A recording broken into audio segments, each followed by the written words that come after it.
Yeah, climate change is definitely happening. It's huge, and its potential impacts are fundamental and, quite frankly, really scary.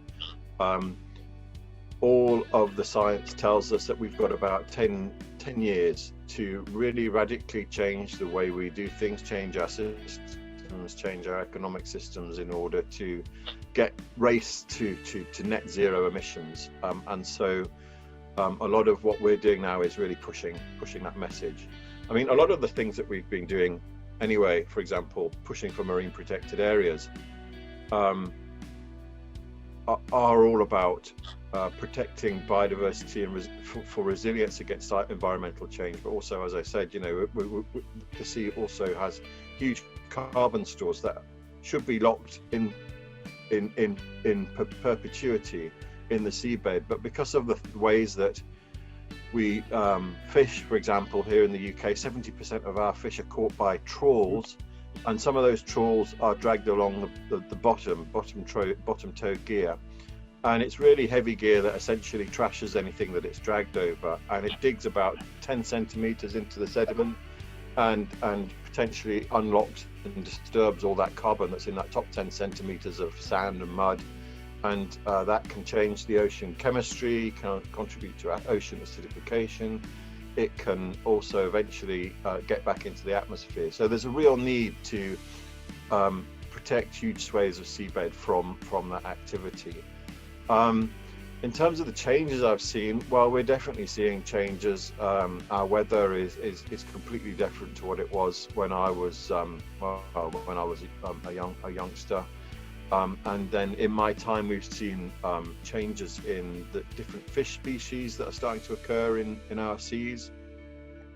We're definitely seeing our sea temperatures rise, and what that is doing is changing the timing of some ecological processes. So, for example, in the North Sea, we have cod, one of our top 5 fish that the UK eats. And of course, the North Sea cod populations have been hammered by overfishing. So there are fishery management measures in place now to try and bring that cod population back to what it was. But unfortunately, because of sea temperature changes, there's been changes in the timing of plankton blooms and when the cod eggs hatch. So the cod have evolved so that they breed and their eggs hatch when there's plenty of plankton for the baby cod to eat. And now, because the timings have changed, because of changes in ocean temperatures, that sort of timing has been messed up.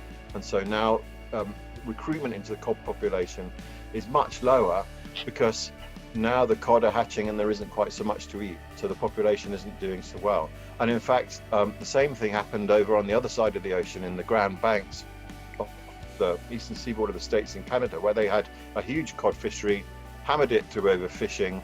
The fishing was all stopped. Laws came into place to regulate the fishing, stop it in some places, but the cod never came back because the climate and the environment has changed in the meantime to a point where they just can't come back to the same numbers that they were.